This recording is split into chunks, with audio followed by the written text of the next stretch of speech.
There is a feeling many people experience that they rarely talk about, because it cannot be neatly explained or defended with logic.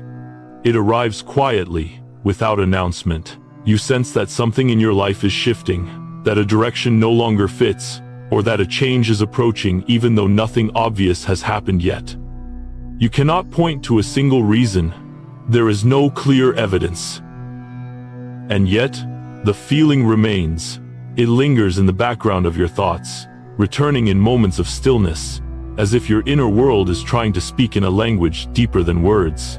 You may feel drawn toward a new path without understanding why, or you may feel uneasy about a situation that looks perfectly fine on the surface. Perhaps a relationship, a job, or a routine suddenly feels misaligned, even though it once brought comfort. When you try to explain this to yourself or to others, it doesn't quite make sense. So you question it. You wonder if you are overthinking, imagining things, or being too sensitive. But no matter how much you reason with it, the sensation does not disappear. It waits, it repeats, it gently insists. This raises questions that many people quietly carry but rarely articulate. Why does intuition seem to arrive before logic can catch up?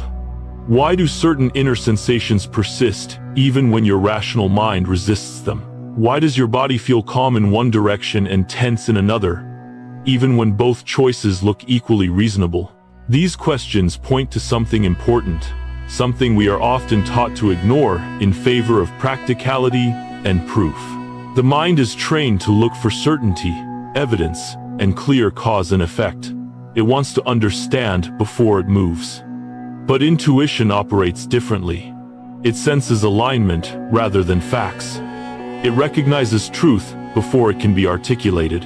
It responds to energy, pattern, and resonance long before the intellect can organize information into a clear explanation. This does not make intuition unreliable, it makes it ancient. What if the feeling you keep returning to is not confusion, but recognition? What if it is not fear, but awareness? What if it is not something to suppress or analyze away, but something to listen to? We often assume that anything we cannot explain must be irrational. But some of the most important guidance in life arrives quietly, without logic, without urgency, and without demand. The truth is this: what you're feeling may not be random. It may not be emotional noise or imagination. It may be your soul guiding you. Your soul does not speak in arguments or explanations. It speaks in sensations, in resonance, in a deep inner knowing that feels steady rather than loud. And when you learn to recognize that voice, you begin to understand that not everything meaningful needs to be proven before it is trusted. This video is an invitation to reconsider the way you interpret what you feel. Not every signal needs to be explained to be valid. Sometimes, the quiet knowing you can't explain is the most honest guidance you have. There is a reason the deepest truths in your life often arrive before you can explain them. A reason you feel something long before you can articulate it. A reason your inner knowing whispers while your mind hesitates. This is not confusion, it is design. Your soul and your mind operate on different timelines, different languages, and different forms of intelligence. And understanding this difference is the first step toward trusting what you feel without doubting yourself. The soul knows first because it does not wait for evidence. It does not require data, logic, or external validation to recognize alignment. The soul senses energy. It recognizes resonance. It responds to what is true beneath appearances. While the mind asks, "Does this make sense?" the soul asks, "Does this feel right?" And often, the soul answers long before the mind is ready to agree. Your soul is attuned to patterns your intellect cannot immediately process. It reads the emotional undercurrent of situations.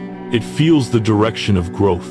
It senses when something is coming to an end or when a new chapter is forming, even if the external world still looks the same. This is why you can walk into a room and feel uneasy without knowing why, or meet a person and feel trust or resistance without a clear reason. Your soul is responding to alignment, not explanation. The mind, by contrast, is designed to protect you through analysis. It moves carefully, it gathers information, it compares past experiences, it searches for certainty before action. This is not a flaw, it is its role. The mind is a builder of structure and logic, but because it depends on proof, it often moves more slowly. It wants to understand before it believes. And when the soul speaks first, the mind often resists, not because the soul is wrong, but because the mind has not yet caught up.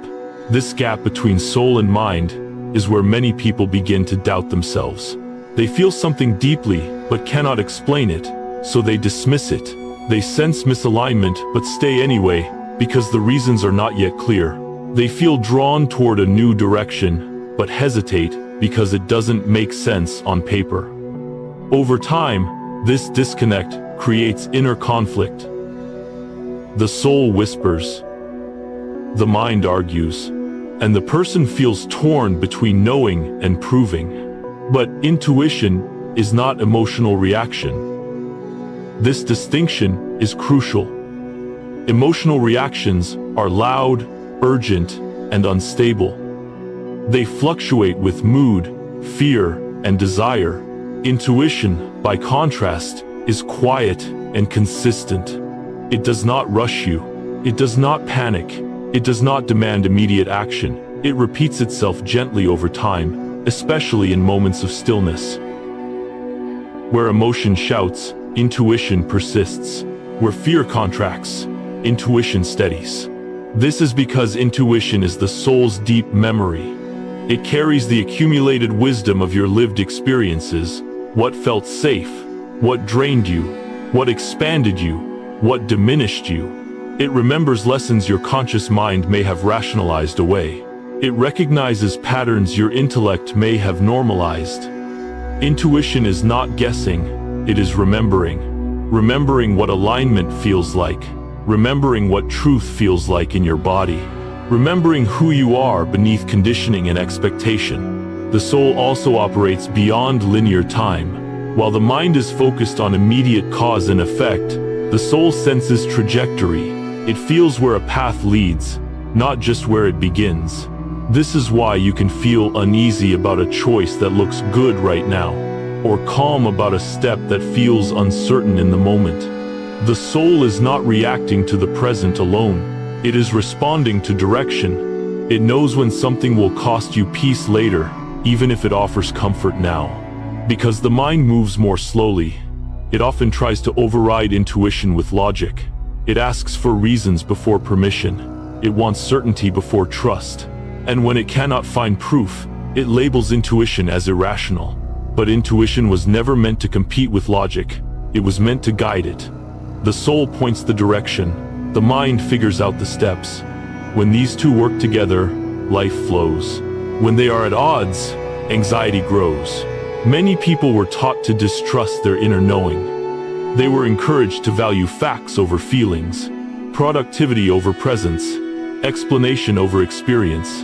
As a result, they learned to silence the soul and amplify the mind. But the soul does not stop speaking simply because it is ignored. It grows louder through discomfort, through restlessness, through a sense of being off path. This is not punishment, it is communication. When the soul speaks before the mind understands, it is inviting you to slow down rather than rush to conclusions. It is asking you to sit with a feeling rather than dismiss it. It is encouraging curiosity instead of judgment. The goal is not to act immediately on every sensation, but to listen, to notice what repeats, to observe what remains steady over time. True intuition does not disappear when questioned, it clarifies when honored. The mind will eventually understand what the soul already knows, but it requires patience. Evidence appears later. Patterns reveal themselves. Circumstances align or dissolve in ways that confirm the original knowing. When you look back, you often realize that your intuition was accurate long before your logic could explain why. This retrospective clarity is not coincidence, it is confirmation. Trusting that the soul speaks first does not mean abandoning reason. It means respecting sequence, feeling before explaining, sensing before analyzing, allowing inner awareness to inform thought rather than be dismissed by it. When you do this, your decisions become more grounded. Your anxiety softens. Your inner conflict decreases. You stop fighting yourself. Intuition, as the soul's deep memory, is not something you need to force or develop aggressively. It becomes clearer when you create space, when you reduce noise, when you step away from urgency, when you give yourself permission to feel without immediately needing to justify. The quieter your inner environment becomes, the easier it is to recognize the difference between fear and knowing. The soul does not shout because it does not need to convince you. It waits. It repeats gently.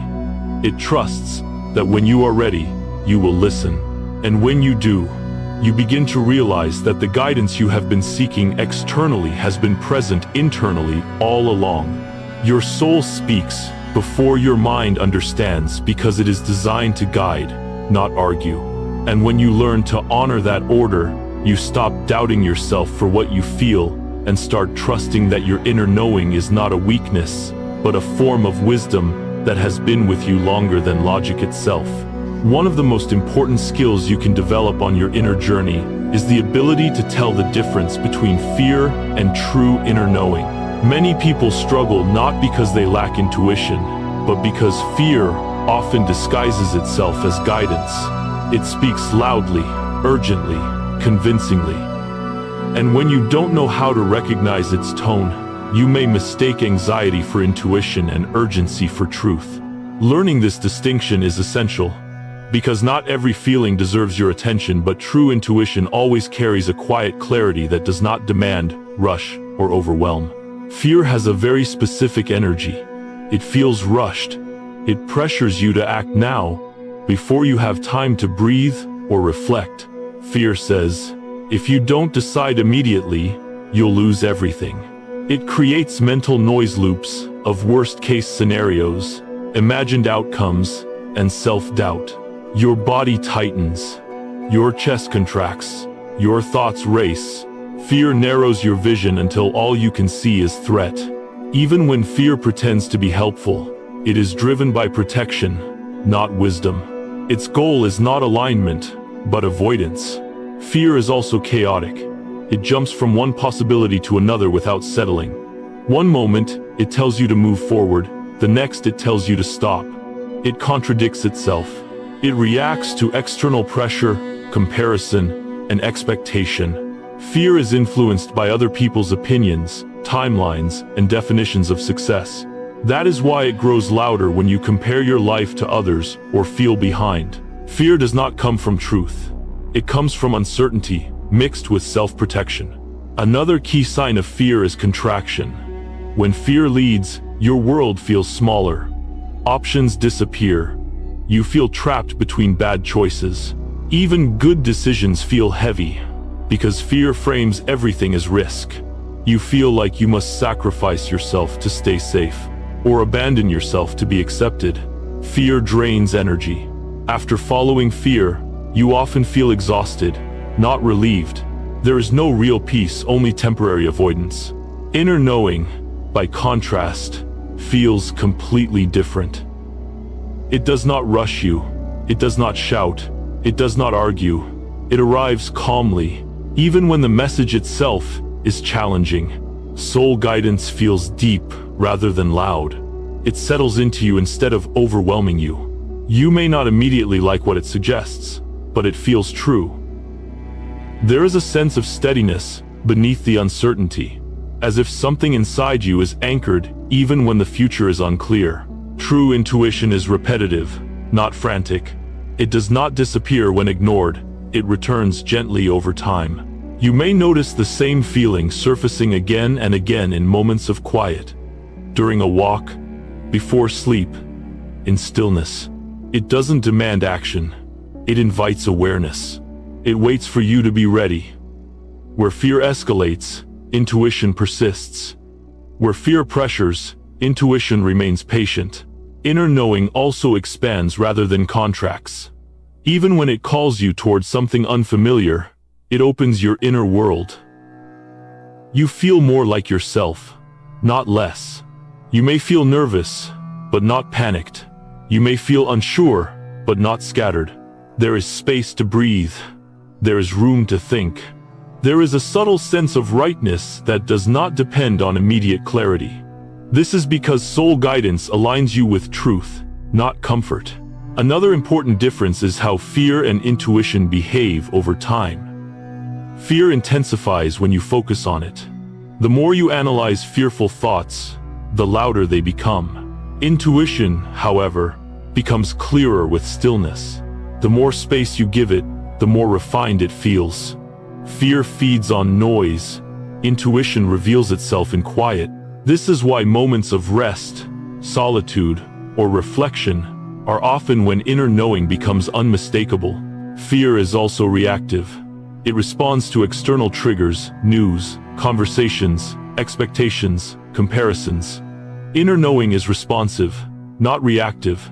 It arises from within, independent of outside pressure. You may notice that intuition feels the same even when circumstances change. It has a consistency that fear lacks. Fear shifts with mood and environment. Inner knowing remains steady across time. Understanding this distinction helps you avoid one of the most common mistakes people make: treating every intense feeling as guidance. Intensity does not equal truth. Urgency does not equal importance. Volume does not equal wisdom. Some feelings are simply signals of stress, fatigue, or unresolved emotion. They deserve compassion, not obedience. True intuition does not overwhelm your nervous system. It does not create panic. It does not require you to abandon yourself, to act on it. This is why discernment matters. Discernment is not about suppressing feelings. It is about listening wisely. When a feeling arises, instead of immediately acting, you can ask, does this feel rushed or steady? Does it create tension or clarity? Does it repeat calmly over time, or does it spike and disappear? Does it expand my sense of self or shrink it? These questions help separate fear from knowing without judgment. Another subtle but important sign is how fear and intuition relate to trust. Fear tells you that you are alone and must control everything. Inner knowing reminds you that you are guided, even when the way forward is unclear. Fear isolates you in your head. Intuition reconnects you to your deeper self. Fear demands certainty before movement. Intuition allows movement without certainty. Many people ignore intuition because it doesn't come with guarantees. The mind prefers fear because fear at least feels familiar. It gives the illusion of control. Intuition asks for trust, which feels vulnerable. But vulnerability is not danger. It is openness. And openness is where alignment lives. It is also important to understand that intuition does not always tell you what you want to hear. Sometimes, it invites you to leave comfort, to wait longer, to let go, or to choose differently than expected. But even then, it does not threaten or pressure. It speaks with quiet honesty. It respects your timing. It trusts your capacity to listen. Not every feeling deserves attention. Some feelings are echoes of old wounds. Some are reactions to stress. Some are habits of thought. But true intuition always carries quiet clarity. It may not answer every question, but it reduces inner conflict. It may not remove fear entirely, but it brings peace beneath it. It does not confuse, it simplifies. It does not overwhelm, it grounds. As you learn to recognize this difference, something changes in how you move through life. You stop being pulled in every direction by emotion. You stop reacting to every spike of anxiety. You become more patient with yourself. You allow feelings to pass without assuming they are commands. And when true inner knowing appears, you recognize it not because it is loud, but because it feels like coming home to yourself. This skill takes time. It requires honesty, stillness, and self-compassion. But once you learn it, your inner world becomes less chaotic and more trustworthy. You stop fighting yourself. You stop doubting every sensation. You develop confidence in your ability to discern what is guidance and what is fear. And in that clarity, you begin to move with greater peace, not because life becomes predictable, but because you are no longer led by what is loud. You are guided by what is true. Discomfort does not usually arrive all at once. It builds quietly, in small signals that are easy to dismiss at first.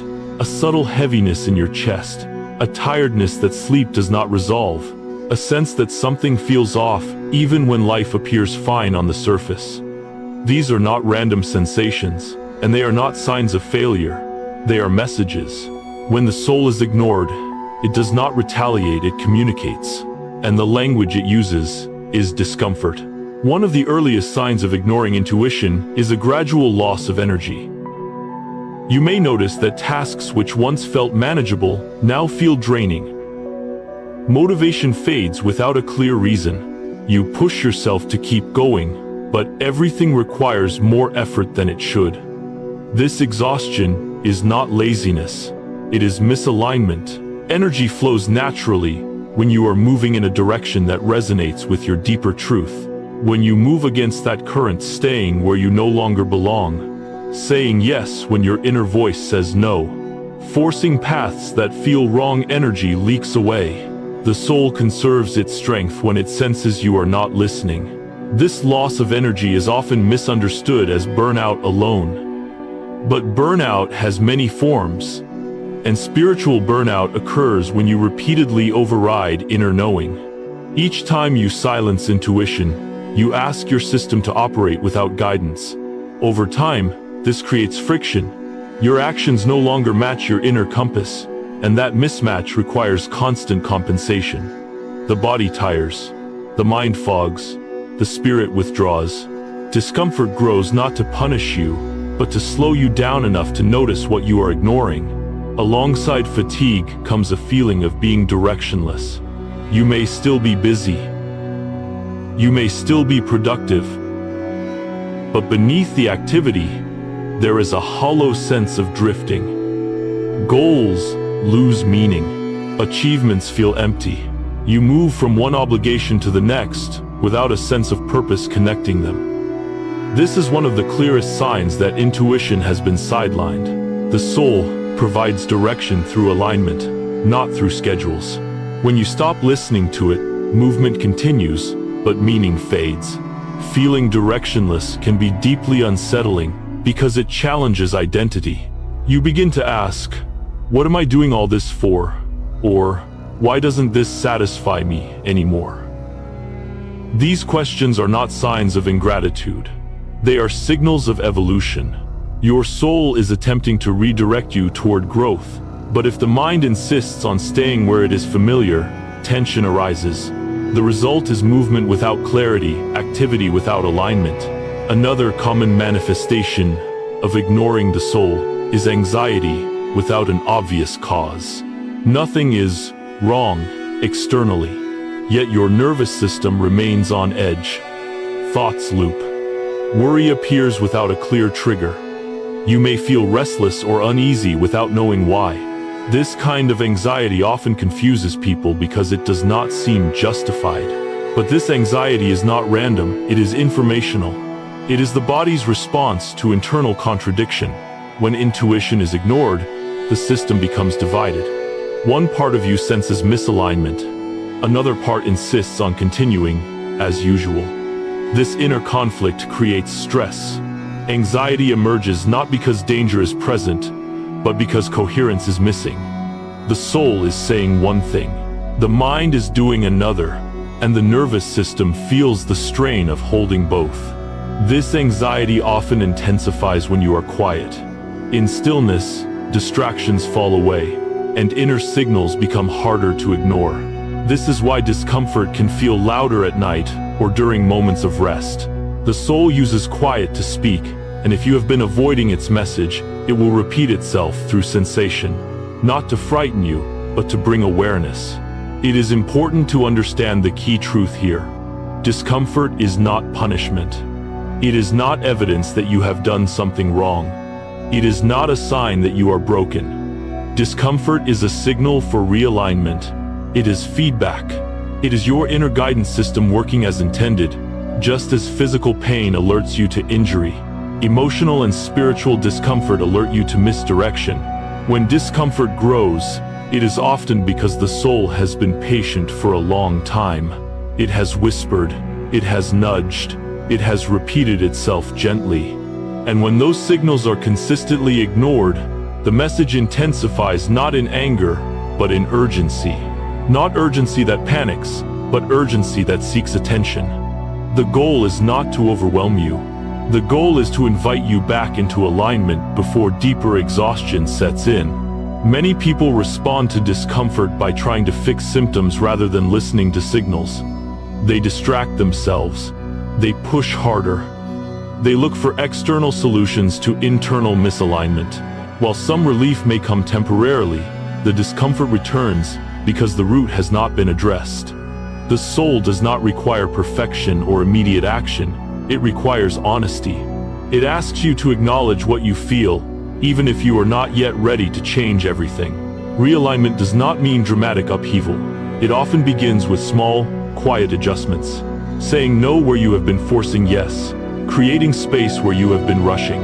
Allowing yourself to admit that something no longer fits. Listening without immediately acting. These moments of honesty relieve pressure. Energy begins to return. Anxiety softens. Direction slowly reappears. When you begin listening to the soul again, discomfort transforms. What once felt heavy becomes informative. What once felt overwhelming becomes clarifying.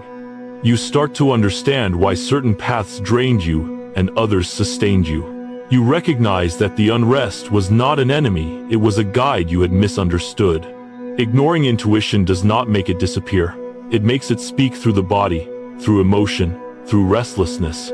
But when you turn toward it with curiosity rather than resistance, the system recalibrates. Alignment restores flow. Energy returns not because life becomes easy, but because movement and meaning reconnect. Discomfort grows when the soul is ignored, because the soul's role is to guide, not to comply. It will not abandon you when unheard. It will adapt its language until you notice. And when you do, when you pause, listen, and allow yourself to realign, you discover something essential. The discomfort was never trying to stop you. It was trying to lead you home. As this journey comes to a close, one truth stands quietly but firmly at the center of everything you've explored. You are not overthinking, you are perceiving.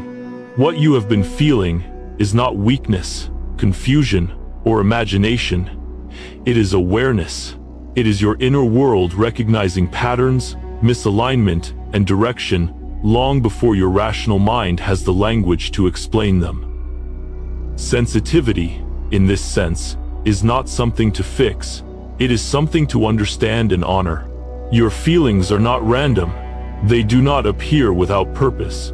They arrive to protect you, to guide you, and to keep you aligned with what is true for you at a deeper level. When something feels heavy without explanation, it is often because it no longer belongs.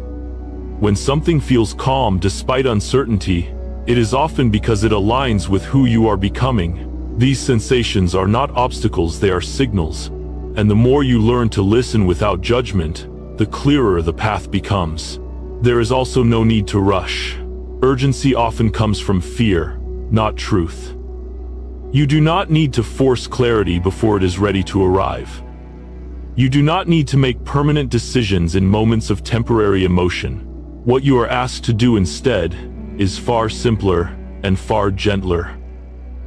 Be honest with what you feel. Sit with it. Notice what repeats. Observe what brings peace beneath uncertainty.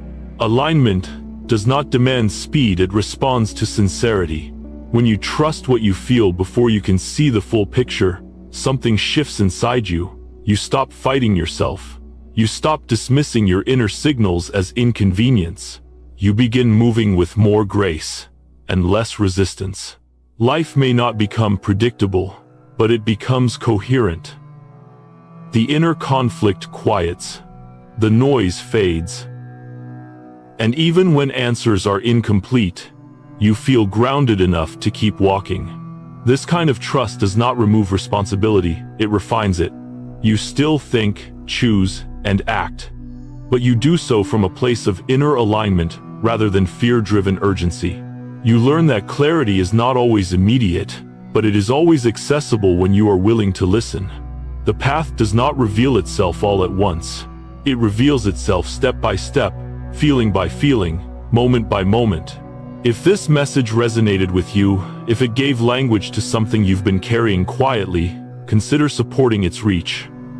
Like this video so others who feel the same inner pull can find it. Share it with someone who is doubting their own knowing and needs reassurance.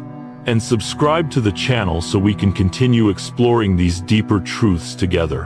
And as you move forward, carry this with you gently, without pressure or expectation. Your soul knows the way, even when your mind is still searching for the map.